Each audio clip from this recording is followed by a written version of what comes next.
Friends, welcome to Monisha channel. அம்மா வந்து கிச்சனில் வேலை செஞ்சிட்ருக்காங்க. போய் அம்மாவை கடுப்பேற்றலாம்.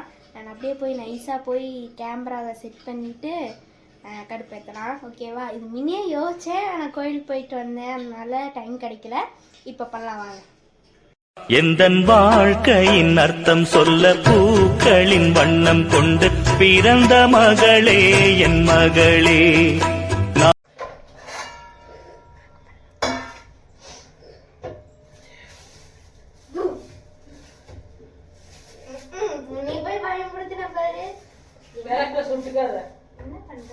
குழம்பு வைக்கிறேன். என்ன குழம்பு? தக்காளி குழம்பு. தக்காளி கிலோ 70 ரூபாய்க்கு வாங்கிட்டு வந்திருக்கிறேன். அதுவும் பழம் சின்ன சின்ன பழமா இல்ல. கடையில அவ்வளவுதான் இருக்கு. என்னமா பிரச்சனை? எத்தனை பழம் தான் போடுறது? 10 பழம் தான் கரெக்டா. 10 பழம் குண்டா தான் வச்சிருக்காங்க. நான் என்ன பண்றது? குண்டு குண்டா வச்சதா சின்ன சின்னதா பார்த்து பொறுக்க வேண்டியது. நான் வெட்டி தான் கொண்டு வரணும். எனக்கே சிரிப்பு வருது நீ கேக்குறது பார்த்தா. சிரிப்ப ஏன் சிரிக்க மாட்டேன்? இந்த மாதிரி விலைவாசி ஏறிச்சுன்னா மனுஷன் எப்படிதான் குப்பை கொட்டுவான்? அது எனக்கு தெரியாது. இந்த அரசியல்வாதி எல்லாம் எதுக்குதான் உட்காந்துருக்காங்க? ஓட்டு போடுங்கிறாங்களே ஒளிய. ஆனா இந்த விலைவாசி எல்லாம் குறைக்கிறது இல்ல. எதுக்கு தக்காளி எடுத்துட்டு விளையாடுற? குழம்பு கூட கொண்டா. தேங்காய் கொடுக்க மாட்டேன்.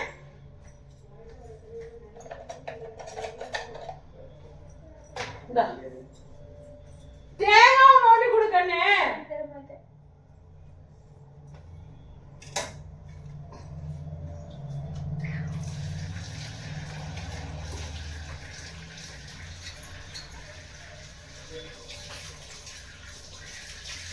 அடிச்சு கையெல்லாம் விட்டுக்கிட்டு இருக்காங்க தக்காளியில. நான் கடிக்கிறேன்.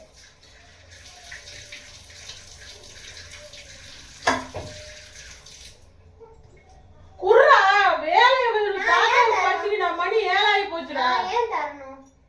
இப்ப நீ தானே என்ன பண்ண? நான் தரத்துக்கு உனக்கு ஒண்ணு ட்ரெஸ் வாங்கி கொடுத்தது நானு, கிளிப் வாங்கி கொடுத்தது நானு, தோல் வாங்கி கொடுத்தது நானு.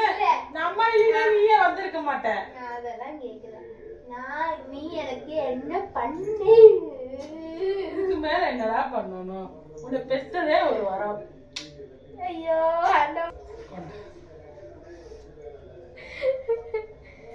திருமுகத்தை இங்க கொண்டு வாருங்க. இரு வரேன்.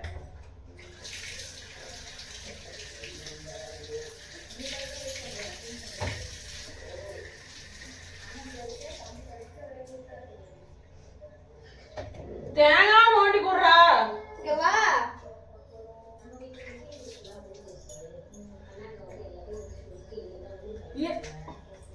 அதாவது கொஞ்ச நேரம் கடுப்பேத்தலான்னு வந்தா முத்தம் கொடுத்தே நீ கவுத்து விட்டாங்கடா. ஹாய், வணக்கம். சரி, எப்படி இருக்கு? எப்படி இருக்கா? என்னையவே கவுத்து விட்டாங்க. எப்படி இருக்கா? நீங்க பாருங்க, லைக் பண்ணுங்க, சப்ஸ்கிரைப் பண்ணுங்க, பெல் ஐக்கானை கிளிக் பண்ணுங்க. இங்க நாங்க போடுற வீடியோவே நோட்டிபிகேஷன் உங்களுக்கு வந்துகிட்டே இருக்கும். நாங்க வந்து எப்பவுமே இப்படிதான் சண்டையும் பண்ணிக்குவோம், பாசமும் பண்ணிக்குவோம். அம்மா பிள்ளைன்னா இப்படிதானுங்க. அப்புறம் தக்காளி வந்து 70 ரூபா கிலோ விற்கிதுங்க.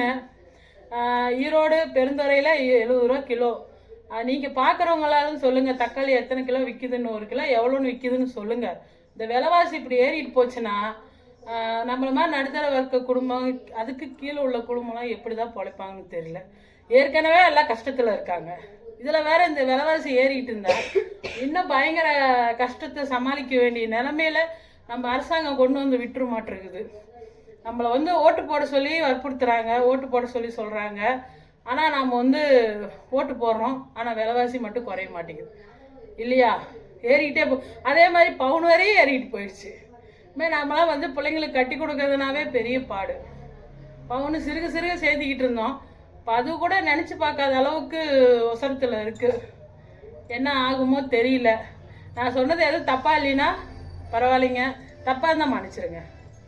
இந்த வீடியோவுக்கு லைக் பண்ணுங்க, ஷேர் பண்ணுங்க, அப்படியே சப்ஸ்கிரைப் பண்ணிடுங்க, கூட அந்த பெல் ஐக்கானை கிளிக் பண்ணிடுங்க. டாடா.